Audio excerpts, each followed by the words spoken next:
Le garçon de 13, Hans, regardait son goûteur boire à la coupe. Aucun danger. Il la demanda plus fraîche. De l'eau froide y fut ajoutée. Le liquide toucha ses lèvres et en quelques secondes, selon le témoin oculaire assis à cette table, il perdit à la fois la voix et le souffle. Ses yeux s'écarquillèrent. Aucun son ne sortit. 11 février de l'an 55 après Jésus-Christ, un jour avant son 14e anniversaire. Le récit provient de Tacite, historien présent à Rome au lendemain des événements, et corroboré par 3 autres sources contemporaines. Mais voici ce qu'on ne vous dit pas en cours d'histoire. Ce n'était pas un échec du système de dégustation. C'était le système fonctionnant exactement comme prévu. L'astuce de l'eau froide. Le médecin avec la plume empoisonnée. L'empoisonneuse professionnelle qui avait des élèves. Et en 2007, lorsque des chercheurs ont ouvert une tombe à Florence, ils ont trouvé des preuves de la même technique encore gravée dans les ongles d'un homme mort 5 siècles plus tard. La microscopie électronique à balayage a révélé des bandes horizontales sur les lits ungéaux, les lignes de Mace, la signature permanente d'un empoisonnement aux métaux lourds. Si vous vous êtes déjà demandé pourquoi les rois du Moyen Âge vivaient dans une terreur constante malgré des armées de goûteurs, vous êtes sur le point de découvrir que la réponse se cachait dans les détails que tout le monde ignorait. Abonnez-vous, car ce qui a tué ces gens est encore détectable dans leurs organes momifiés aujourd'hui, et les mesures sont pires que tout ce que l'on pouvait soupçonner. Maintenant, figeons ce moment avec Britannicus à cette table, car pour comprendre ce qui vient de se passer, nous devons voir quelque chose que la plupart des gens ignorent complètement. La pièce devait être remplie de nobles, sa sœur Octavie assise non loin, observant. Agrippine, sa belle-mère, positionnée de manière à pouvoir tout voir. Le dîner n'avait rien d'inhabituel, la nourriture avait été testée comme toujours, et lorsque cette coupe fut tendue à l'adolescent, tous les protocoles avaient été respectés.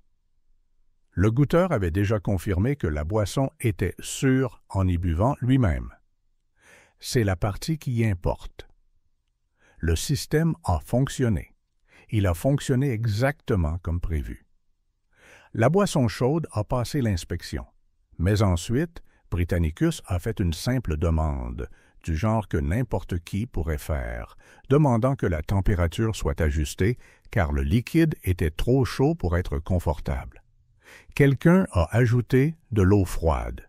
C'est tout, juste de l'eau pour la refroidir. Et au moment où ce mélange dilué a touché sa langue, sa gorge s'est nouée. Tacite, écrivant du vivant de personnes qui étaient présentes, le décrit avec une précision clinique. Le garçon a perdu simultanément la capacité de parler et de respirer. Le poison pénétrant tout son corps si rapidement que ceux qui regardaient ont à peine eu le temps de réaliser ce qui se passait avant qu'il ne commence à convulser. Voilà à quelle vitesse cela s'est produit. Mais avant de comprendre comment tout un système conçu pour empêcher cela a échoué, nous devons revenir en arrière et examiner ce que tout le monde croyait les protéger, car les protocoles élaborés, les multiples couches de sécurité, les gardes armés et les rituels de test, tout cela était construit sur une mécompréhension fondamentale de l'endroit où se trouvait la véritable menace.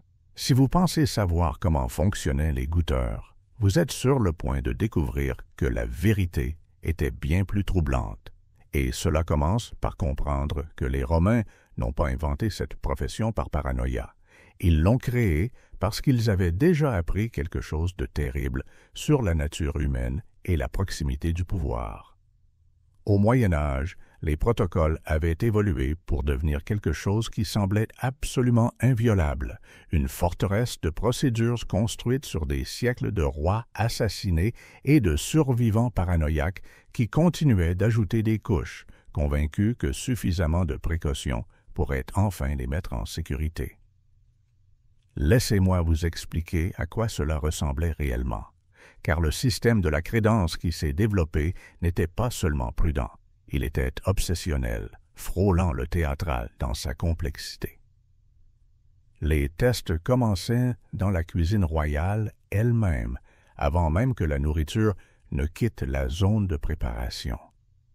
Lorsqu'un plat avait une sorte de croûte, une tourte à la viande par exemple, les goûteurs brisaient cette croûte, trempaient du pain dans la garniture en dessous et le goûtaient sur le champ.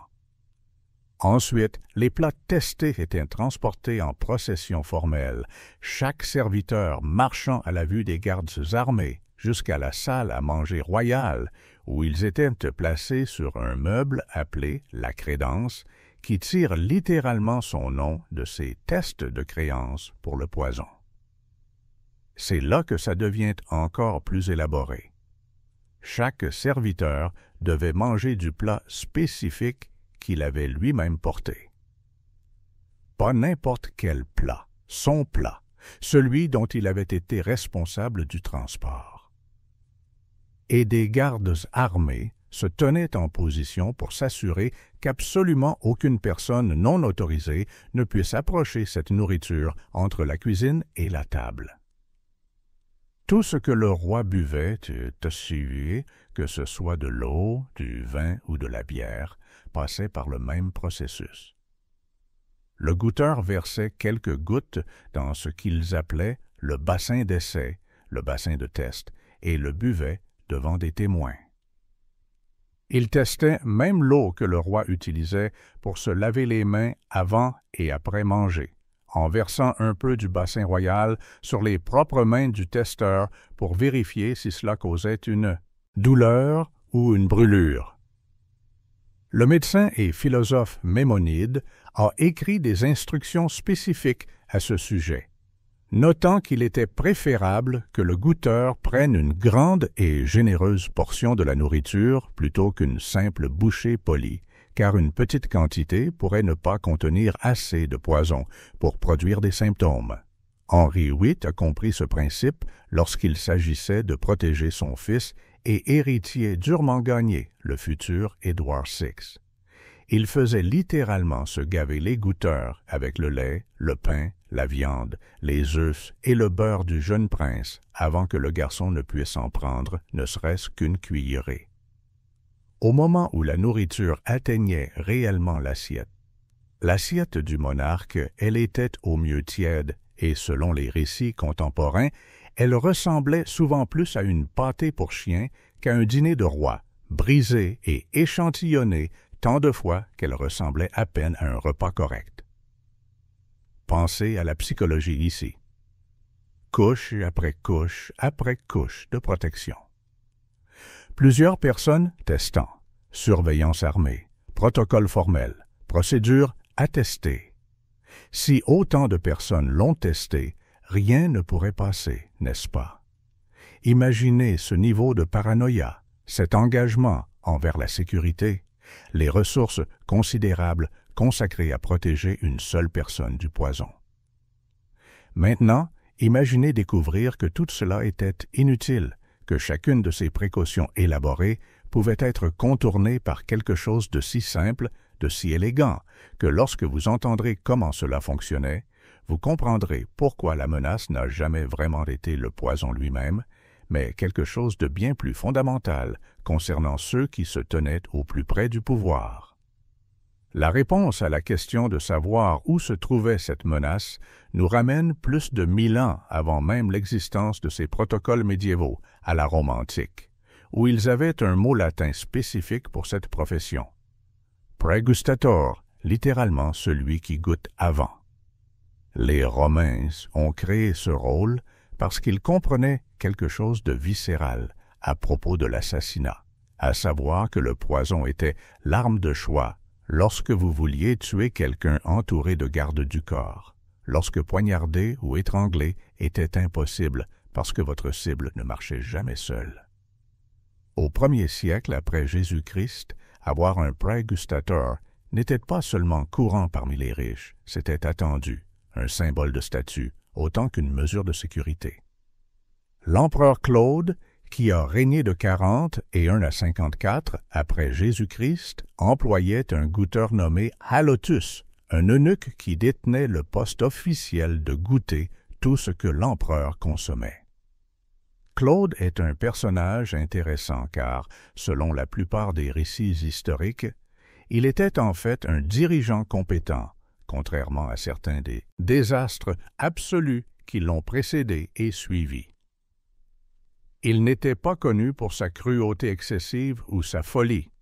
Il était, relativement parlant, l'un des plus raisonnables. Ce qui rend ce qui s'est passé le 12 octobre de l'an 54 après Jésus-Christ encore plus significatif, car il ne s'agissait pas d'un empereur manifestement terrible, recevant ce que tout le monde pensait qu'il méritait. À cette date, Claude a assisté à un banquet, un dîner formel avec plusieurs témoins présents.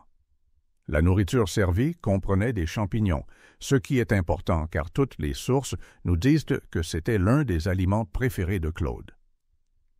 Ce détail apparaît à plusieurs reprises dans les récits, le genre d'information spécifique qui suggère que les sources avaient accès à des personnes qui connaissaient réellement les préférences de l'empereur.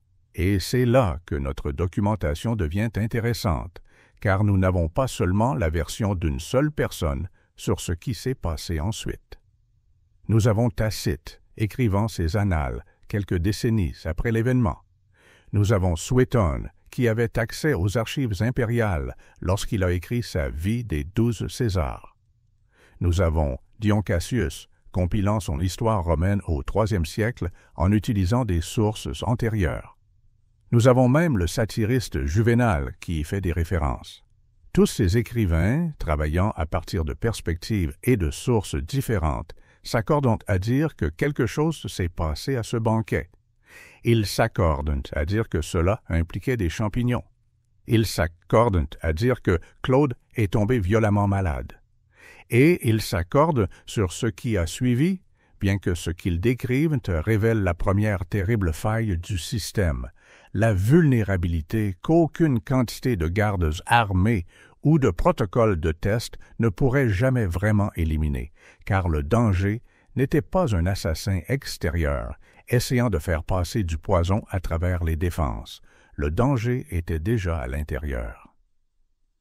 Halotus, le goûteur, le prégustateur dont le travail entier était de protéger l'empereur Claude de l'empoisonnement, fut lui-même celui qui administra le poison. Selon Tacite, Suétone et plusieurs autres sources, Halotus servit à Claude ses champignons au banquet, des champignons qui avaient été préparés par une femme nommée Locuste, une empoisonneuse professionnelle qui était déjà emprisonnée pour des accusations d'empoisonnement antérieures, mais qui fut sortie spécifiquement pour cette tâche. Le complot fut orchestré par l'épouse de Claude, Agrippine, qui voulait son fils Néron sur le trône à la place du fils biologique de Claude, Britannicus, mais le mécanisme de livraison, c'est ce qui importe ici, car il nécessitait que la personne la plus proche de l'empereur, celle en qui il avait confiance pour le garder en sécurité, soit l'instrument de sa mort. Pensez à la substance qu'ils ont utilisée, le trioxyde d'arsenic, l'arsenic blanc, un composé connu depuis l'Antiquité et absolument parfaite à cette fin car il n'a ni couleur, ni odeur, ni goût lorsqu'il est mélangé à de la nourriture ou à une boisson. Les Grecs avaient déjà documenté ses propriétés des siècles plus tôt. Les Romains savaient exactement avec quoi ils travaillaient. Il se dissout facilement dans le vin, ce qui, comme l'a noté un médecin, dissimule toute trace de la présence du poison et accélère son chemin vers le cœur. Claude consomma les champignons empoisonnés et tomba violemment malade. C'est là que la trahison secondaire entre dans les archives historiques. Son médecin personnel, un homme nommé Xénophone, fut appelé pour soigner l'empereur. Voici ce que les sources nous disent que Xénophone a fait. Il a inséré une plume dans la gorge de Claude, soi-disant pour l'aider à vomir, pour purger le poison de son système. Pratique médicale standard pour l'époque. sauf que, selon Tacite, cette plume avait également été enduite de poison. Sous prétexte de traiter sa maladie, le médecin administra la dose létale finale. 2 personnes, dont le seul but était de maintenir Claude en vie, le goûteur et le médecin, se sont toutes deux transformées sans soupir pas, ces bourreaux. La personne censée vous protéger devient l'arme utilisée contre vous. Pouvez-vous imaginer un tel niveau de trahison? Vous êtes en train de mourir, vous savez que vous avez été empoisonné, et le médecin que vous appelez à l'aide achève le travail. Mais voici ce qui est encore plus troublant. Ce n'était pas un acte désespéré et improvisé. C'était planifié, coordonné. Et Halotus, le goûteur qui a assassiné son empereur, n'a subi aucune punition. Il a conservé son poste lorsque Néron a pris le trône. Agrippine l'a fait protéger parce qu'il s'était avéré utile, et elle avait une autre cible en tête. Attendez de voir comment ils ont perfectionné cette technique, car ce qui s'est passé ensuite, juste 1 an plus tard, montre qu'ils avaient appris de l'assassinat de Claude, affiné la méthodologie et créé quelque chose de si élégant que même en sachant exactement quoi chercher, les personnes présentes à ce dîner n'ont pas pu l'empêcher de se produire juste devant elles. Février de l'an 55 après Jésus-Christ, 4 mois seulement après la mort de Claude, et Néron détenait désormais le trône que sa mère avait obtenu pour lui par le meurtre. Mais Britannicus, le fils biologique de Claude âgé de 13 ans, représentait une menace constante pour ce pouvoir. Dans quelques semaines, le 12 février, il aurait 14 ans et prendrait la toge virile, la toge de l'âge d'homme, acquérant non seulement un statut cérémoniel, mais aussi des droits légaux réels sur les biens des Césars et une prétention légitime au pouvoir politique. Néron ne pouvait pas permettre que cela se produise. Se tourna vers la même empoisonneuse que sa mère avait utilisée, Locuste, qui était toujours emprisonnée mais disponible pour un usage impérial.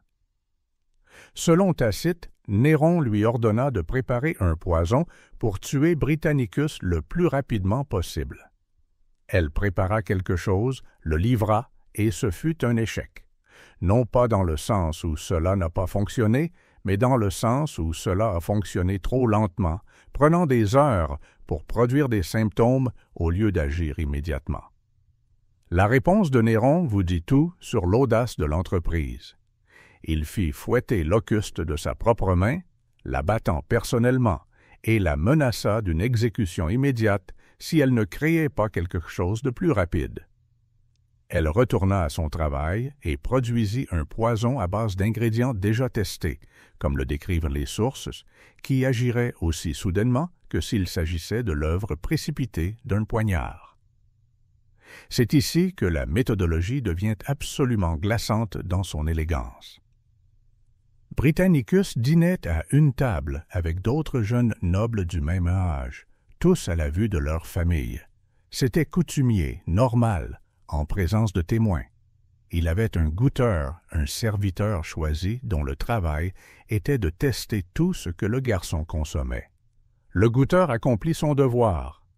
Une coupe contenant une boisson chaude fut tendue à Britannicus et le goûteur en but le premier. Sûr. La boisson était extrêmement chaude, inconfortable à boire, alors Britannicus la refusa en raison de sa chaleur et demanda qu'on la refroidisse. Quelqu'un ajouta de l'eau froide. C'est à ce moment-là que le poison entra. Pas dans la boisson originale, dans l'eau de refroidissement ajoutée après que le goûteur eut confirmé sa sécurité. Le liquide toucha les lèvres de Britannicus et, selon la description exacte de Tacite, il pénétra tout son corps si rapidement qu'il perdit à la fois la voix et le souffle. Instantané. Les gens à table sursautèrent, certains se levèrent d'un bond de dé, d'autres restèrent figés, regardant Néron, qui resta allongé comme si rien d'inhabituel ne se passait. Il dit calmement que c'était un événement courant, que Britannicus souffrait d'épilepsie périodique, depuis sa plus tendre enfance, et que sa vue et ses sens reviendraient progressivement. Ils ne revinrent pas. Le garçon mourut cette nuit-là, quelque part entre décembre 54 et le 11 février 55 après Jésus-Christ, un jour avant son 14e anniversaire, avant qu'il ne puisse atteindre l'âge d'homme et devenir une menace légale. Ses funérailles eurent lieu la même nuit que sa mort, les préparatifs ayant déjà été faits, et il fut enterré pendant de violentes tempêtes que les gens interprétèrent comme la colère divine face au crime. Mais voici ce que vous devez comprendre. Ce n'était pas seulement un meurtre, c'était la perfection d'une technique, une méthodologie qui pouvait être reproduite, enseignée, affinée. Et Néron s'assura qu'elle le serait, car ce qu'il fit de Locuste après cet assassinat réussi révèle à quel point toute cette opération était devenue organisée et délibérée. Après la mort de Britannicus, Néron récompensa Locuste d'une manière qui officialise ce qui se passait dans l'ombre et le transforme en quelque chose qui ressemble à une politique d'État officielle. Elle reçut une grâce totale pour tous ses crimes antérieurs, des crimes qui l'avaient conduite en prison sous une sentence de mort pour empoisonnement. On lui donna de grands domaines à la campagne, de véritables propriétés et richesses, en compensation des services rendus à l'empereur. Et puis Néron fit quelque chose qui transforme ce meurtre isolé en infrastructure. Il lui envoya des élèves, des étudiants, qui apprendraient son art, transformant l'art de l'empoisonnement en quelque chose qui pouvait être enseigné, étudié, perfectionné à travers les générations. Nous parlons d'un programme impérial d'empoisonnement sanctionné au plus haut niveau du gouvernement. Locuste n'était pas seul dans cette profession. Le satiriste Horace et d'autres écrivains de l'époque font référence à un trio de femmes devenues tristement célèbres pour leur expertise. Locuste, que nous avons déjà rencontré, travaillant directement pour les empereurs. Martina, dont le nom apparaît en lien avec de multiples assassinats politiques. Et Canidia, décrite comme une empoisonneuse professionnelle dont les services étaient apparemment disponibles à la location. Ce n'étaient pas des criminels de droit commun. C'étaient des spécialistes, des expertes dans leur domaine, et leur existence était si connue que les écrivains y faisaient référence avec désinvolture, de la même manière que vous mentionneriez n'importe quelle autre profession. Les sources historiques décrivent Locuste comme ayant été condamné à mort à plusieurs reprises, mais sauvé à chaque fois parce que les dirigeants de l'État avaient mis besoin d'elle pour leurs pratiques meurtrières. Elle était maintenue en vie, emprisonnée mais accessible, un outil de la raison d'État. Après avoir réussi à tuer Britannicus avec ce poison à action rapide, elle aurait pris en charge les étudiants que Néron lui avait envoyés et continué son travail, créant des poisons à des fins diverses, les testant sur des animaux et des prisonniers condamnés selon certains récits, affinant les formules et les techniques. Mais voici le détail qui vous montre à quel point cette paranoïa était profonde, comment le système se nourrissait de lui-même avant que Néron ne fuit Rome en 68 après Jésus-Christ. Face à sa propre chute, il alla voir Locuste et acquit du poison pour son propre usage. Il le gardait dans une boîte en or. L'empereur qui avait employé l'empoisonneuse, la plus accomplie de l'histoire romaine, qui avait utilisé ses services pour assassiner son demi-frère, qui lui avait donné des domaines et des étudiants et légitimé son art, était suffisamment terrifié par son propre sort pour avoir besoin de son poison le plus rapide à portée de main. Pensez à ce que cela signifie. L'homme au sommet absolu du pouvoir, entouré de gardes et de goûteurs et de toutes les protections possibles, gardait du poison dans une boîte en or parce qu'il comprenait ce qu'il avait aidé à créer. Il savait que les protocoles ne pouvaient pas le protéger, que les goûteurs ne pouvaient pas le sauver, parce qu'il avait personnellement démontré avec quelle facilité tout le système pouvait être retourné contre son bénéficiaire prévu. Même les empereurs craignaient leur propre appareil de protection, et à juste titre, car lorsque le successeur de Néron, Galba, prit le pouvoir en 69 après Jésus-Christ, l'un de ses premiers actes fut de faire exécuter l'Auguste, mené dans les rues enchaîné avec d'autres favoris de la cour de Néron, et mise à mort publiquement. Non pas parce qu'elle avait commis de nouveaux crimes, mais parce qu'elle en savait trop, était devenue trop dangereuse, représentait un exemple trop clair de la façon dont le pouvoir et le poison s'étaient entremêlés au plus haut niveau de la société romaine. Des siècles s'écoulent entre l'exécution de l'Auguste et les cours médiévales d'Europe, mais au lieu de tirer les leçons des échecs de Rome, au lieu de reconnaître que la vulnérabilité était structurelle et insoluble, les nobles et les rois du Moyen Âge ont réagi en rendant tout plus élaboré, plus complexe, ajoutant procédure sur procédure, comme si suffisamment de couches de sécurité pouvaient d'une manière ou d'une autre colmater la brèche que Halotus et l'astuce de l'eau froide avaient révélée. Nous avons déjà abordé certains de ces protocoles, mais maintenant vous devez les voir dans leur contexte complet, en comprenant que chacun de ces ajouts était une réponse à la terreur, une tentative de résoudre un problème qui ne pouvait être résolu par la seule procédure. Le système de la crédence que nous avons mentionné ne consistait pas seulement à avoir une table spéciale pour la nourriture testée, c'était toute une performance chorégraphiée. Lorsque les serviteurs préparaient des plats avec une sorte de croûte, les tourtes à la viande étant les plus courantes, les goûteurs brisaient cette croûte sur place dans la cuisine, trempaient du pain dans le contenu en dessous et le goûtaient avant que le plat ne puisse quitter la zone de préparation. Ce n'était pas un petit échantillon non plus, car les médecins médiévaux comme Maimonide avaient compris que le poison pouvait être inégalement réparti, concentré dans une partie d'un plat, tandis que d'autres parties restaient saines. Maimonide a écrit des instructions explicites à ce sujet. Un goûteur ne doit pas se contenter de manger une seule bouchée, comme il l'avait vu faire par les cuisiniers des rois en leur présence. Le suspect, écrivait-il, doit manger une bonne quantité de la nourriture, une grande et généreuse portion, car toute quantité inférieure pourrait manquer le poison entièrement ou en consommer trop peu pour produire des symptômes. Il comprenait la distribution. Ils comprenaient le dosage. Ils ont construit des protocoles autour de ces connaissances. Ils testaient même l'eau que les rois utilisaient pour se laver les mains avant et après manger, faisant verser par les serviteurs un peu du bassin royal sur leurs propres mains pour vérifier la présence de brûlures ou de douleurs, car le poison pouvait être absorbé par la peau ou transféré des mains à la bouche. Au moment où la nourriture atteignait réellement l'assiette du monarque, après tous ces tests, ces ruptures et ces échantillonnages, les récits contemporains la décrivent comme arrivant au mieux tiède et ressemblant, selon les mots d'un chroniqueur, plus à une pâtée pour chien qu'à un dîner de roi.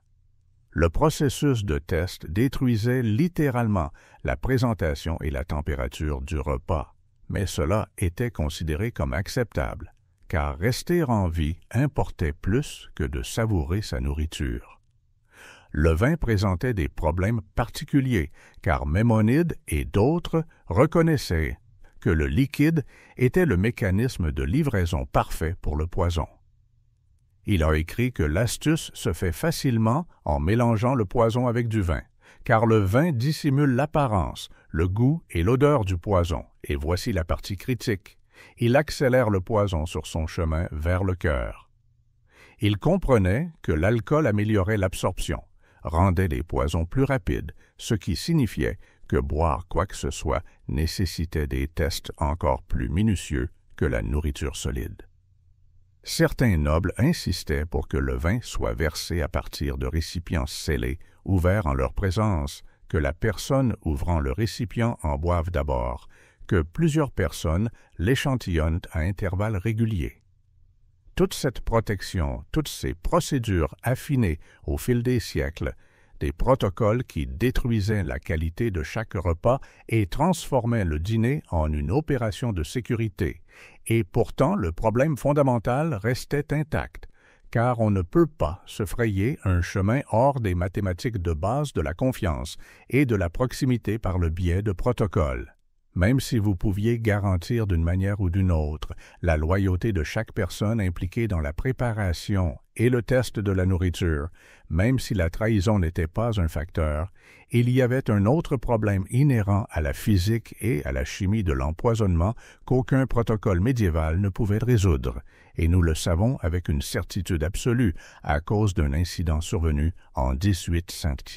67, dans un hôtel de l'Illinois. 20 clients se sont assis pour un repas ensemble et ont mangé des biscuits qui avaient été accidentellement préparés avec de l'arsenic au lieu de farine, une erreur horrible, mais qui nous fournit des données expérimentales parfaites, car les 20 personnes ont consommé le même poison en même temps et en quantité à peu près égale. Ce qui s'est passé ensuite devrait terrifier quiconque pense que le métier de goûteur pourrait jamais vraiment fonctionner. Un client est tombé malade peu de temps après s'être levé de table, les symptômes apparaissant quelques minutes après la fin du repas. Les autres, ils sont tombés malades au cours de plusieurs heures, certains ne montrant aucun signe d'empoisonnement que bien plus tard dans la soirée, bien qu'ils aient mangé la substance identique au moment identique à la personne qui a réagi immédiatement. Les symptômes variaient aussi énormément, même s'ils avaient tous consommé le même arsenic. Tous ont ressenti des nausées et de la diarrhée, c'était universel, mais au-delà de cela, les présentations divergeaient de manière spectaculaire. Certains avaient une douleur brûlante dans l'intestin, d'autres se plaignaient d'une gorge serrée. Certains souffraient de crampes, d'autres avaient des convulsions. Une victime a continué à avoir de la diarrhée et des difficultés à uriner pendant plusieurs semaines après l'empoisonnement initial.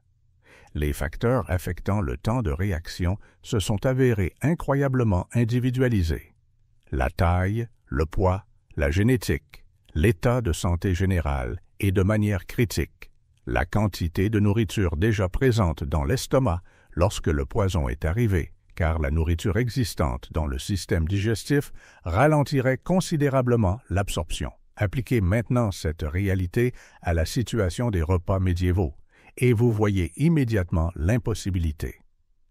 La famille royale n'attendrait pas à table 1 heure ou 2 après qu'un goûteur ait testé leur repas pour voir s'ils commençaient à avoir des hauts le cœur. Ils ne le pouvaient pas. Les repas prendraient toute la journée. La nourriture serait complètement froide. Et même s'ils attendaient 1 heure pourrait ne pas suffire, car, comme l'a prouvé l'incident de l'Illinois, certaines personnes ne présentent pas de symptômes pendant des heures, malgré la consommation de doses létales. C'est là que les empoisonneurs sont devenus vraiment sophistiqués, car une fois qu'ils ont compris cette variabilité temporelle, ils ont commencé à concevoir des poisons spécifiquement pour l'exploiter. Des substances à action lente qui ne produiraient pas de symptômes pendant 6, 8, 12 heures après la consommation. Au moment où le goûteur montrait des signes d'empoisonnement, le roi avait déjà mangé le même plat des heures auparavant et le poison était déjà dans son système, déjà en cours d'absorption, voyageant déjà vers les organes vitaux. Pire encore, certains poisons étaient conçus pour imiter des maladies courantes. L'empoisonnement à l'arsenic ressemble remarquablement au choléra, les vomissements, la diarrhée, la déshydratation. Pour des observateurs non formés à une époque antérieure à la médecine moderne, distinguer la mort par poison de la mort par maladie était souvent impossible. Un goûteur pouvait mourir d'une intoxication alimentaire apparente, et tout le monde supposerait que la nourriture avait simplement mal tourné, et non qu'elle avait été délibérément empoisonnée. Au moment où vous saviez que la nourriture était empoisonnée, il était déjà trop tard, et c'est en supposant que vous puissiez même reconnaître un empoisonnement quand vous en voyez un, ce qui nous amène à la Renaissance, où la paranoïa a atteint de tels sommets que mourir de cause naturelle est devenu presque impossible à prouver si vous étiez assez riche ou puissant, parce que tout le monde supposait le poison, tout le monde suspectait le meurtre, et parfois ils avaient absolument raison. Florence, Italie, 1494, au cœur de la Renaissance, où deux des esprits les plus brillants de leur génération vivaient et travaillaient sous le mécénat de Laurent de Médicis, connu sous le nom de Laurent le Magnifique. Jean Pic de la Mirandole était un philosophe, célèbre pour son discours sur la dignité de l'homme, plus tard surnommé le Manifeste de la Renaissance, une œuvre qui proposait que les humains étaient les seuls êtres auxquels Dieu n'avait assigné aucune place fixe dans la chaîne de l'existence, ce qui signifiait que nous pouvions nous élever par l'exercice de notre capacité intellectuelle. À l'âge de 20 ans, il maîtrisait 6 langues. Il pouvait réciter la Divine Comédie de Dante à l'envers, ligne par ligne, de mémoire. Ange Policien était un poète, tout aussi renommé, tout aussi lié au même cercle de pouvoir et de mécénat. Les deux hommes étaient au début de la trentaine, au sommet de leur vie intellectuelle, lorsqu'ils tombèrent malades à quelques mois d'intervalle. Les symptômes qu'ils ont ressentis étaient remarquablement similaires selon les récits contemporains qui ont survécu. Des fièvres violentes qui sont apparues soudainement, un délire qui les rendait incohérents, des hallucinations qui terrifiaient les témoins. Pic mourut le 17 novembre 1494. Policien suivit 2 mois plus tard. À l'époque, leurs morts ont immédiatement suscité des spéculations dans tout le monde cultivé de l'Italie de la Renaissance. Certains chuchotaient à propos du secrétaire de Pic qui aurait avoué 2 ans plus tard, après avoir été arrêté par le frère dominicain Savonarola, qu'il avait empoisonné son maître. D'autres pointaient du doigt Pierre de Médicis, le fils de Laurent, suggérant qu'il avait ordonné le meurtre parce que Pic s'était trop rapproché de Savonarola, qui était l'un des ennemis de Pierre. D'autres encore affirmaient que les 2 hommes étaient morts de la syphilis, que les fièvres et le délire n'étaient que les derniers stades de cette maladie ravageant leur corps. Pendant 5 siècles, cela est resté une spéculation. Les sources historiques se contredisaient. Les mobiles étaient mentis plausibles, mais impossibles à prouver. Les symptômes pouvaient correspondre à plusieurs causes de décès différentes. Certains chercheurs plaidaient pour des causes naturelles. D'autres insistaient sur le meurtre. Il n'y avait aucun moyen de savoir avec certitude, car les preuves, si elles avaient jamais existé, avaient disparu depuis longtemps, enterrés avec les corps, décomposés en rien. Jusqu'en 2007, lorsque des chercheurs ont reçu la permission d'ouvrir leur tombe dans l'église de San Marco à Florence.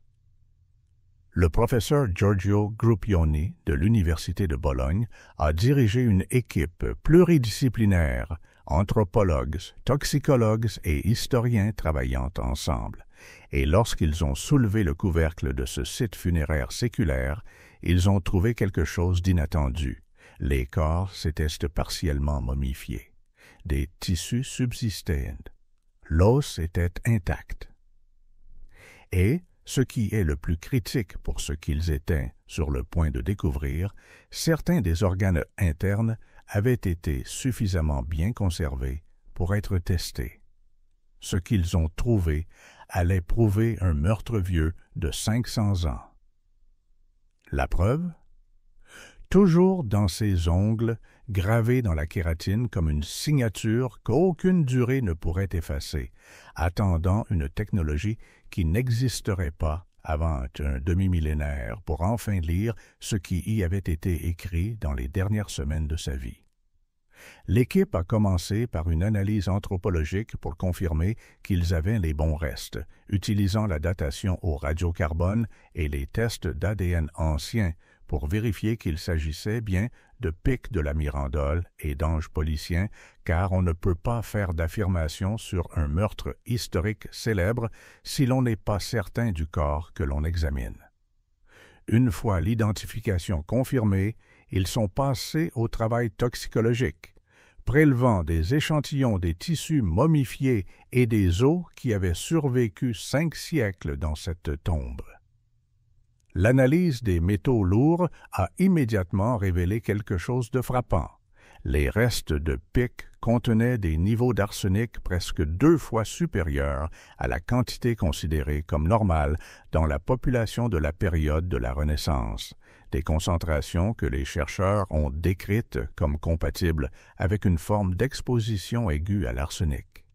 Mais la mesure seule, bien que suggestive, n'était pas la preuve la plus convaincante.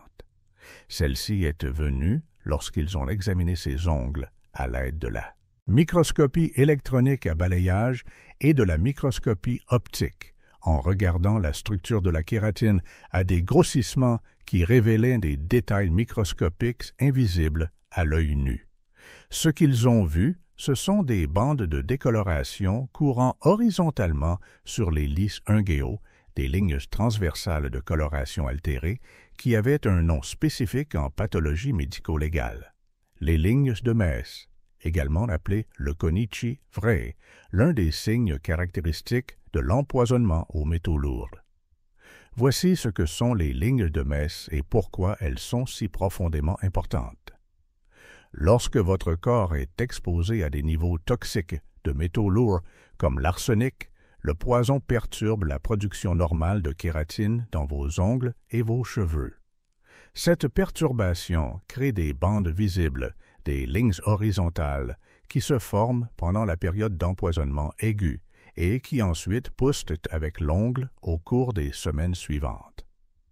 Elles sont permanentes, dans le sens où une fois qu'elles se forment, elles restent visibles dans cette section de l'ongle jusqu'à ce qu'il pousse complètement, ou, dans le cas d'un cadavre, jusqu'à ce que l'ongle lui-même se dégrade. Dans le cas de Pic, la preuve était littéralement gravée dans son corps, un enregistrement permanent de l'empoisonnement qui a survécu 500 ans parce que le processus de momification a suffisamment bien préservé les ongles pour que la technologie moderne puisse lire ce qui y avait été écrit. L'équipe a trouvé autre chose dans les restes de Pic qui ajoute une autre couche à cette histoire, du mercure présent dans les tissus, mais pas à des niveaux toxiques, mais plutôt à des concentrations compatibles avec ce que les chercheurs avaient trouvé chez d'autres individus du Moyen Âge et de la Renaissance, qui étaient sous traitement médical. Le mercure était couramment prescrit pour la syphilis et diverses autres affections pendant cette période. Les composés d'arsenic étaient également utilisés en médecine, bien que les applications thérapeutiques soient principalement venues plus tard. Ce que cela suggère est absolument glaçant quand on pense aux implications. Un poison administré sous le couvert d'un traitement médical, un médecin disant à son patient que ces substances guériraient sa fièvre, traiteraient ses symptômes, le remettraient sur pied, tout en administrant en réalité des doses létales conçues pour ressembler à des tentatives de guérison infructueuses. Les restes de policiers étaient en moins bon état, plus dégradés, ce qui a rendu ces résultats plus difficiles à interpréter de manière définitive. L'arsenic trouvé dans son corps était élevé par rapport au niveau moyen dans les os humains, mais les chercheurs n'ont pas pu déterminer de manière concluante s'il s'agissait d'un empoisonnement aigu ou d'une exposition environnementale chronique, le type d'accumulation de fonds qui pouvait se produire en vivant dans des zones où l'arsenic était naturellement présent dans les eaux souterraines ou à la suite de traitements médicaux au fil du temps. Mais les preuves de Pic étaient sans ambiguïté et elles ont établi quelque chose de crucial. La spéculation n'était pas seulement de la paranoïa de la Renaissance, les accusations de meurtre n'étaient pas seulement des ragots politiques, et ce qui s'est passé en 1494 faisait partie d'un schéma qui s'étendait de la Rome antique à la Renaissance en passant par le Moyen Âge, un schéma que la science médico-légale ne faisait que commencer à découvrir en ouvrant des tombes et en testant ce qui restait. Le 18 juillet 1329, Cangrande della Scala fit son entrée triomphale dans la ville de Trévise, dans le nord de l'Italie, l'aboutissement d'années de campagne militaire qui avaient fait de lui le dirigeant le plus puissant de la région de la Vénétie. Il contrôlait Vérone, Vicence, Padoue et maintenant Trévise, des villes qui lui donnaient une emprise sur les routes commerciales et une influence politique qui rendait les puissances voisines profondément nerveuses. Il avait 38 ans, au sommet absolu de ses capacités, un guerrier accompli qui était aussi devenu le principal mécène du poète Dante Alighieri, une véritable figure de la Renaissance avant même que la Renaissance n'ait ce nom. 4 jours plus tard, le 22 juillet, il était mort. Les chroniques contemporaines disent qu'il est tombé gravement malade de vomissements et de diarrhée après avoir bu à une source polluée, qu'il avait contracté une sorte de maladie d'origine hydrique qui l'a frappé soudainement et l'a tué en quelques jours. Pendant près de 7 siècles, ce fut l'histoire officielle, bien que des rumeurs d'empoisonnement aient circulé immédiatement parce que la mort était si commode pour tant de ses rivaux, le moment si suspect, les symptômes si violents. En février 2004, des chercheurs ont reçu la permission d'ouvrir la tombe de Cangrande dans l'église de Santa Maria Antiqua à Vérone, et ce qu'ils ont trouvé était exceptionnel d'un point de vue médico-légal. Le corps s'était naturellement momifié à l'intérieur de son sarcophage en pierre, l'environnement créant des conditions qui préservaient non seulement les os, mais aussi les tissus, les organes et même le contenu de son système digestif. Gino Fornatieri de l'Université de Pise a dirigé l'équipe pluridisciplinaire qui a effectué ce qui s'apparentait à une autopsie moderne sur une momie vieille de 700 ans. Et c'est là que les détails deviennent graphiques d'une manière qui va paraître presque incroyable. Ils ont découpé une ouverture circulaire dans l'abdomen, du sternum au pubis, accédant aux organes affaissés à l'intérieur des cavités thoraciques et abdominales. Le foie était encore reconnaissable, suffisamment bien conservé pour être échantillonné. Et dans l'ampoule rectale, la dernière section du gros intestin, ils ont trouvé des matières fécales préservées, le contenu littéral des entrailles de Cangrande, de son dernier repas ou de ses derniers repas avant la mort. C'est le genre de conservation qui n'arrive presque jamais, le genre de preuve qui se dégrade normalement en quelques jours ou semaines après la mort, mais la momification l'avait figé en place pour une analyse médico-légale 675 ans plus tard. Ils ont effectué une analyse palynologique sur ces matières fécales, les examinant au microscope pour identifier les grains de pollen des plantes que Cangrande avait consommés. Les résultats étaient extraordinairement spécifiques.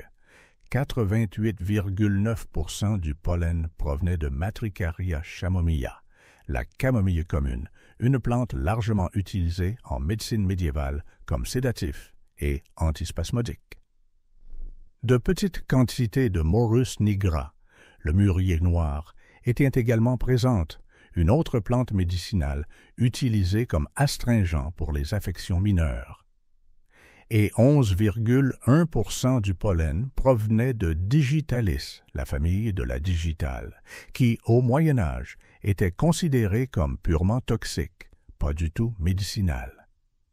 Ensuite, ils ont effectué une analyse toxicologique sur les échantillons de foie et les matières fécales préservées, testant les composés chimiques que les plantes de Digitalis produisent, et ils ont trouvé des concentrations toxiques de digoxine et de digitoxine, 2 glycosides cardiaques qui sont mortels à forte dose.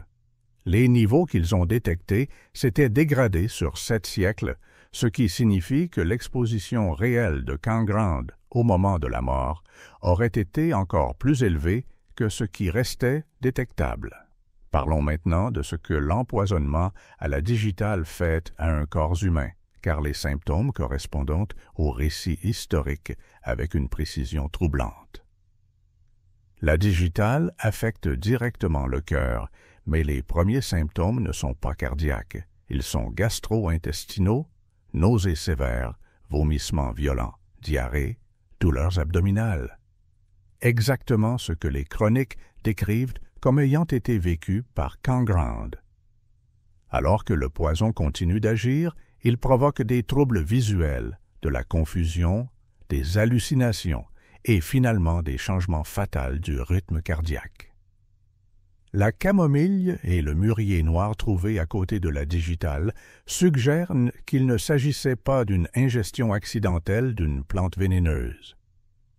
C'était une des herbes médicinales, du genre qu'un médecin préparerait comme traitement pour une maladie, et le scénario le plus probable est que Cangrande a reçu une infusion ou une décoction des trois plantes ensemble, la digitale cachée parmi des médicaments légitimes administrés sous prétexte de traiter la maladie qu'il avait contractée de cette eau de source soi-disant polluée. Voici le détail qui confirme que quelqu'un savait que c'était un meurtre. Un des médecins de Cangrande a été pendu par son successeur, Mastino II della Scala, peu après la mort de Cangrande, un médecin exécuté par le nouveau dirigeant. L'implication est claire. Soit Mastino soupçonnait le médecin de complicité dans l'empoisonnement, soit le médecin en savait trop sur ce qui s'était réellement passé et devait être réduit au silence.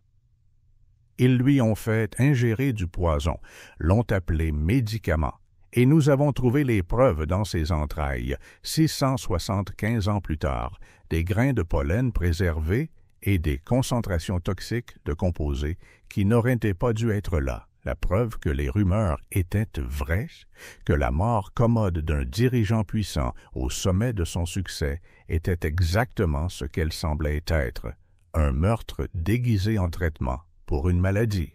Nous sautons maintenant plus de 600 ans après la mort de Cangrande, à travers des siècles de nobles empoisonnés et de rivaux assassinés, jusqu'en 1942 en Prusse orientale, où l'horreur du métier de goûteur entre dans la mémoire vivante grâce au témoignage d'une femme nommée Margot Volk, qui n'a révélé son histoire à personne avant d'avoir 95 ans en décembre 2012, juste 2 ans avant sa mort.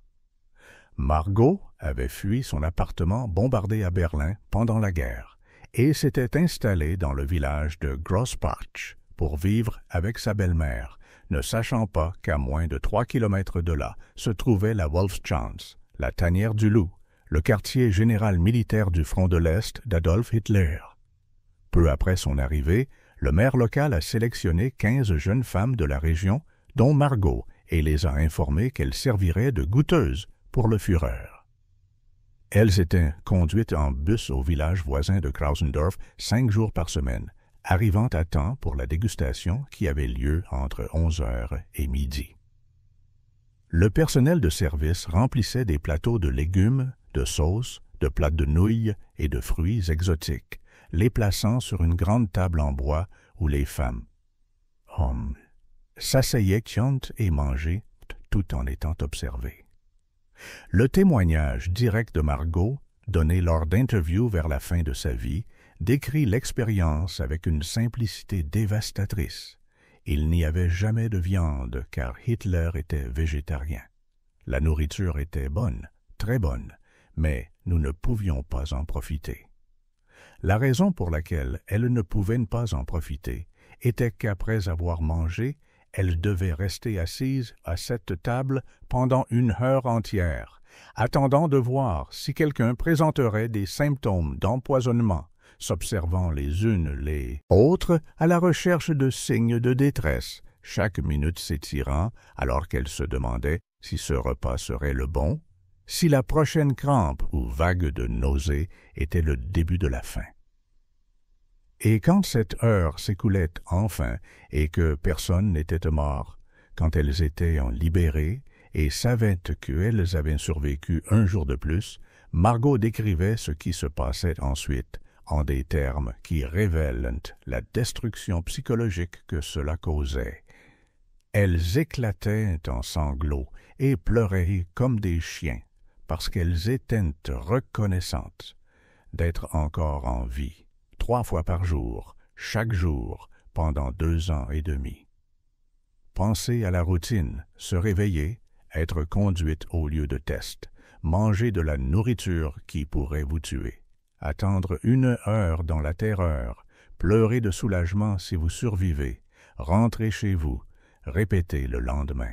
Le test avait lieu quotidiennement à la même heure, de 11 heures à midi, un rendez-vous programmé avec la mort potentielle qui devenait aussi régulier que n'importe quel autre travail, sauf que l'enjeu était de savoir si vous verriez le lendemain. Le 20 juillet 1944, tout s'est aggravé. La tentative d'assassinat de Hitler par le colonel Klaus von Stauffenberg à la tanière du Loup a échoué. La bombe qu'il a placée dans la salle de conférence a blessé plusieurs personnes, mais Hitler a survécu et, dans la foulée, la sécurité autour du complexe s'est resserrée au point de devenir suffocante. Les goûteuses, qui avaient auparavant été autorisées à vivre chez elles et à venir pour leur quart de travail, étaient désormais confinées à plein temps dans un bâtiment scolaire vacant près du quartier général, détenues comme des prisonnières, gardées en permanence. Margot a décrit être traitées comme des animaux en cage, les SS contrôlant chaque aspect de leur existence. Chaque matin à 8 heures, elle était réveillée par un officier criant à sa fenêtre « Margot, lève-toi » chaque matin. La même voix, le même ordre, pas de choix, pas d'échappatoire.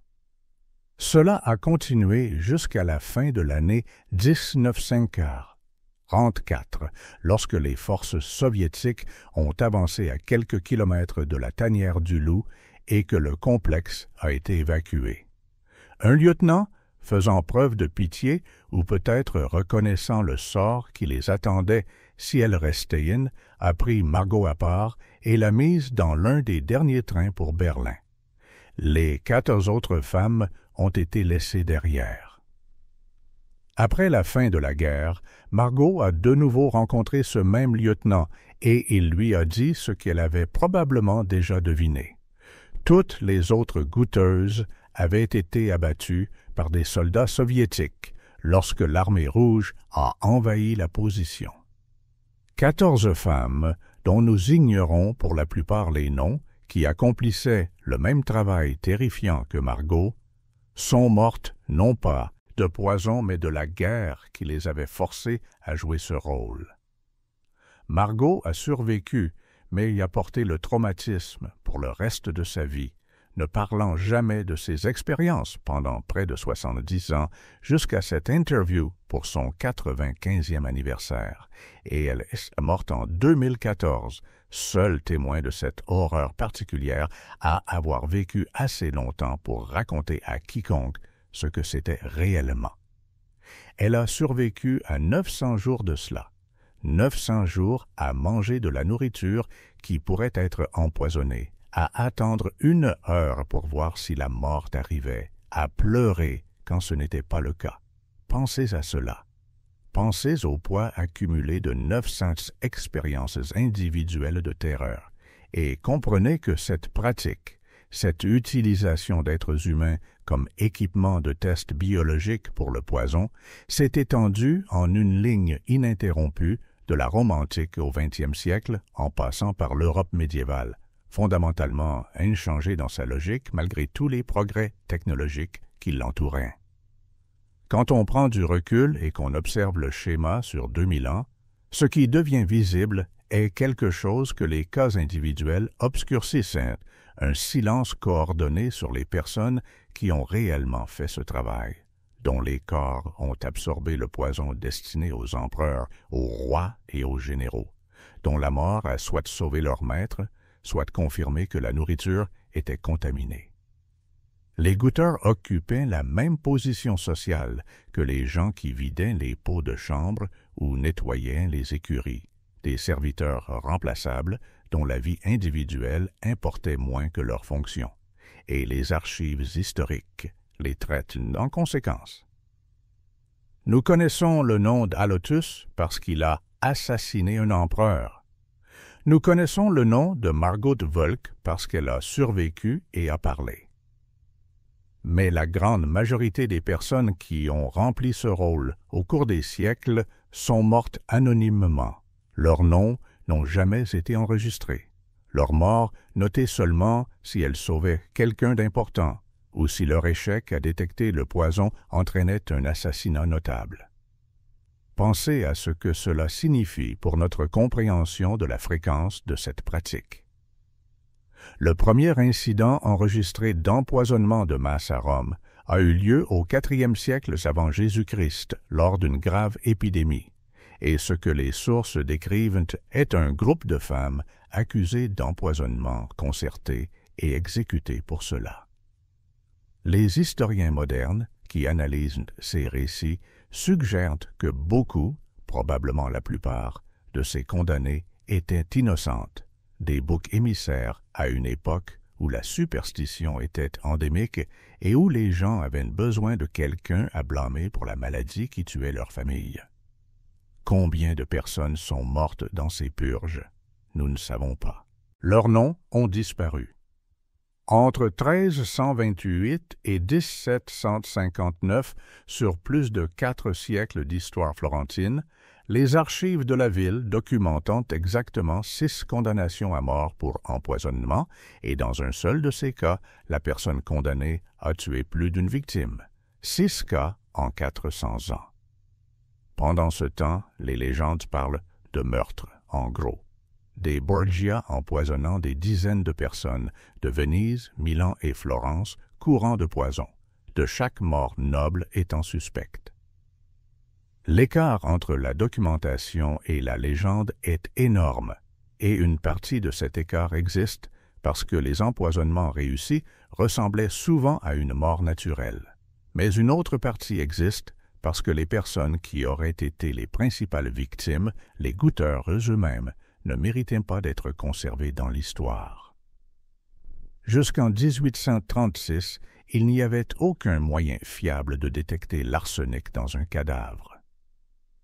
Avant que James Marsh ne développe son test, les empoisonneurs opéraient avec une quasi-impunité, car la preuve était impossible. Les Français avaient même un surnom pour l'arsenic, la poudre de succession, car c'était l'arme de choix des personnes qui voulaient accélérer leur prétention à un domaine ou à un titre. Après que le test de Marsh soit devenu largement connu et utilisé dans les procès criminels, en particulier suite à la célèbre affaire Lafarge en 1840, où il a été utilisé pour la première fois comme preuve, l'incidence de l'empoisonnement délibéré à l'arsenic a chuté de façon spectaculaire car la peur d'être découvert est devenue réelle. Mais pensez à tous les siècles avant l'existence de ce test, à tous les meurtres qui étaient invisibles, à tous les goûteurs qui sont morts en testant de la nourriture qui les a tués, eux et leurs maîtres, enregistrés nulle part parce que leur existence individuelle ne signifiait rien pour les personnes qui écrivaient les histoires. Nous ne connaissons que les histoires de survivants comme Margot Volk qui ont vécu assez longtemps pour les raconter. Et nous ne connaissons que les victimes puissantes dont la mort était politiquement assez significative pour mériter d'être documentée. Les innombrables goûteurs anonymes qui sont morts en faisant ce travail ont complètement disparu des archives historiques, ce qui signifie que lorsque nous parlons de la vie mortelle des goûteurs médiévaux, nous ne voyons en réalité que la minuscule fraction qui a laissé suffisamment de preuves pour prouver qu'ils ont existé, et même ces preuves nous disent quelque chose de plus sombre que ce que les légendes n'ont jamais suggéré. L'expression « goûter à la coupe des Borgia » est devenue un raccourci dans toute l'Europe de la Renaissance pour désigner la mort soudaine, le poison déguisé en hospitalité, le moment où accepter une invitation à dîner signifiait accepter une potentielle condamnation à mort. La famille Borgia, le pape Alexandre VI et ses enfants César et Lucrèce occupent une place presque mythique dans l'histoire de l'empoisonnement, leur nom étant synonyme de meurtre politique par des composés toxiques administrés lors de banquets élaborés. Chaque mort suspecte à la fin du XVe et au début du XVIe siècle en Italie semblait leur être attribuée à un moment ou à un autre, chaque maladie inexpliquée étant chuchotée comme une nouvelle victime de leur poison légendaire appelé Cantarella, décrit dans les sources comme une poudre blanche au goût agréable qui pouvait être saupoudrée sur la nourriture ou dissoute dans le vin. La recherche historique moderne, qui se penche sur des cas documentés réels plutôt que sur des rumeurs et des légendes, suggère que l'implication des Borgia dans l'empoisonnement a probablement été très exagérée, qu'ils étaient certainement les produits d'une époque caractérisée par la violence et l'assassinat politique, mais qu'attribuer chaque mort à leur art du poison relève plus de la mythification que de la réalité historique. Lorsque les chercheurs ont examiné les archives des conseils municipaux de Florence pendant cette période, ils ont trouvé des témoignages détaillés sur certains cas d'empoisonnement, y compris les prix payés et les contrats passés, les dates auxquelles les transactions ont été conclues. Mais le volume considérable de meurtres attribués aux Borgia dans l'imagination populaire ne correspond pas aux preuves documentaires. Une évaluation a conclu que le pape Alexandre VI aurait pu empoisonner 5 cardinaux pour leur richesse, et il pourrait y avoir une part de vérité dans certaines de ces allégations. Mais les nombreuses victimes de son fils César semblent être mortes principalement par strangulation et coups de couteau plutôt que par poison. Et Lucrèce, l'infâme empoisonneuse de la légende, était probablement un pion dans les intrigues politiques de son père et de son frère, plutôt qu'une participante active à des meurtres de masse. Mais voici ce qui importe. La peur était réelle, et la peur a conduit tout le système que nous avons examiné. Que les Borgia et Ensignen aient réellement tué des dizaines de personnes avec la Cantarella ou en aient tué beaucoup moins par des moyens plus conventionnels, leur réputation suffisait à terrifier chaque noble italien à l'idée d'accepter des invitations à dîner, suffisait à justifier des protocoles de dégustation de plus en plus élaborés, suffisait à garantir que les empoisonneurs professionnels comme Locuste restaient précieux au fil des siècles parce que la menace qu'ils représentaient semblait existentiellement réelle pour quiconque détenait le pouvoir. Certaines sources affirment que l'arsenic améliore en fait le goût du vin, et que ce soit objectivement vrai ou non, la croyance que le poison pouvait être rendu agréable au goût pouvait être cachée dans la substance même destinée à rehausser un repas, à pousser les nobles à des précautions toujours plus extrêmes. La méthode présumée du pape Alexandre VI, selon les récits contemporains, était de nommer de riches cardinaux qui étaient ensuite encouragés à accumuler des fortunes personnelles grâce aux avantages de l'Église, après quoi ils étaient invités à un ou plusieurs repas somptueux avec la famille Borgia où ils consommaient de grandes quantités de vin et que chacun de ces dîners se termine par un empoisonnement où seulement certains d'entre eux, le schéma était assez clair pour que les gens comprennent le risque. La distinction qui importe est entre le meurtre en gros et l'élimination stratégique. Les Borgia n'ont probablement pas empoisonné toutes les personnes qui leur sont attribuées dans les légendes qui ont grandi autour de leur nom, mais ils ont probablement éliminé des menaces et des obstacles spécifiques en utilisant des méthodes qui incluaient le poison parmi d'autres techniques. Et l'exagération de leurs activités dans l'imagination populaire témoigne de la terreur que la pratique réelle a dû inspirer à ceux qui l'ont vécue. La recherche moderne peut montrer que Florence n'a exécuté que 6 personnes pour empoisonnement en 4 siècles, que les prouesses des Borgia avec le poison ont été surestimées, que de nombreuses morts attribuées à l'empoisonnement politique étaient probablement des causes naturelles ou des formes de meurtre différentes. Mais cette même recherche moderne, lorsqu'elle exhume des corps comme celui de Pic de la Mirandole et trouve des niveaux d'arsenic presque 2 fois supérieurs à la normale de la population de la Renaissance, prouve que certaines de ces accusations chuchotées étaient absolument vraies. La leçon ici est que la légende obscurcit la réalité, mais pointe parfois directement vers la vérité, que l'écart entre le mythe et la documentation ne signifie pas que la peur fondamentale était infondée, seulement que séparer l'empoisonnement réel de la rumeur nécessite des preuves médico-légales qui n'existaient pas jusqu'à récemment. Et lorsque nous obtenons enfin ces preuves en ouvrant des tombes et en testant des tissus momifiés, nous découvrons que la réalité, bien que probablement moins répandue que la légende ne le suggérait, était suffisamment réelle et suffisamment documentée dans les restes physiques des victimes pour que la terreur que ces gens ressentaient en regardant leur goûteur ne soit pas de la paranoïa, mais une réponse raisonnable à une menace réelle. Revenons un instant à Britannicus. Ce garçon de 13 ans à la table du dîner. Le 11 février de l'an 55 après Jésus-Christ, un jour avant son 14e anniversaire, un jour avant qu'il n'ait revêtu la toge virile et acquis un droit légal au pouvoir qui menaçait le bagne. Trône de son demi-frère.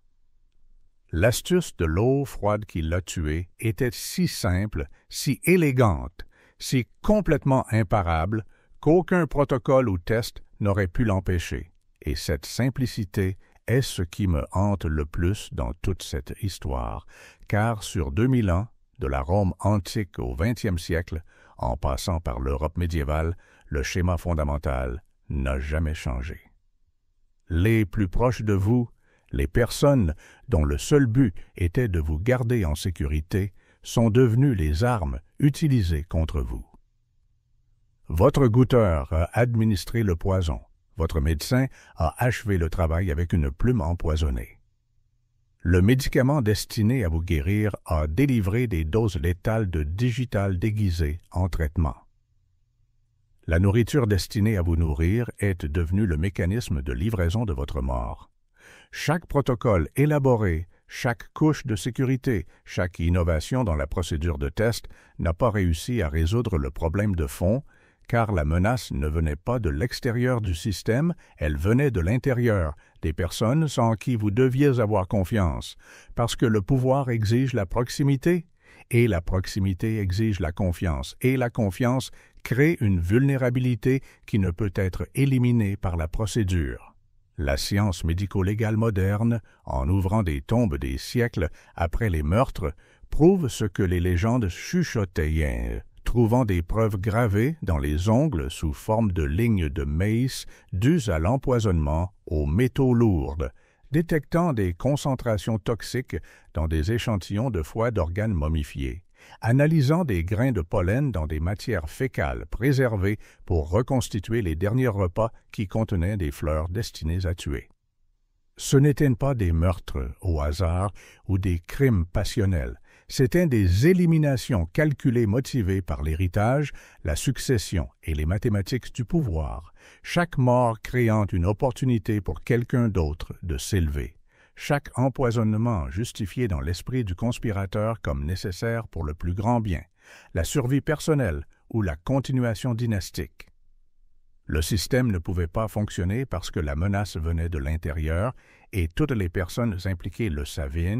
C'est pourquoi même des empereurs comme Néron gardaient le poison le plus rapide de Locuste dans une boîte en or pour son propre usage, pourquoi les rois du Moyen Âge vivaient dans une terreur constante malgré des armées de goûteurs, pourquoi Margot Wölk et 14 autres jeunes femmes ont passé 2 ans et demi à pleurer comme des chiens après chaque repas parce qu'elles étaient reconnaissantes d'être encore en vie, la torture psychologique ne s'arrêtant jamais même lorsque la menace physique passait pour un autre jour. La prochaine fois que quelqu'un vous parlera du bon vieux temps des cours royales, du romantisme des châteaux médiévaux, de la gloire de l'Italie de la Renaissance ou de la Rome impériale, souvenez-vous de ceci. Le prix du pouvoir se mesurait en corse anonyme, des goûteurs dont la mort n'était pas enregistrée parce que leur vie n'avait pas assez d'importance pour être préservée, des médecins qui devenaient des bourreaux sous les ordres des personnes qu'ils servaient, et des preuves gravées dans des ongles que nous pouvons encore lire 500 ans plus tard, parce que le poison laisse des signatures que le temps ne peut effacer. Le poison n'était pas seulement dans la nourriture, il était dans le système lui-même, dans la structure du pouvoir qui exigeait que certaines personnes risquent la mort pour que d'autres puissent manger en toute sécurité, dans la proximité qui rendait la trahison non seulement possible, mais inévitable, dans la confiance qui devait exister, malgré le fait que tout le monde savait que la confiance était la vulnérabilité exploitée. C'est l'histoire qu'ils n'enseignent pas, les preuves médico-légales enfouies dans les revues académiques et les rapports d'exhumation qui reconstituent comment le pouvoir fonctionnait réellement lorsque les conséquences de le détenir incluaient de se demander si chaque repas pourrait être votre dernier.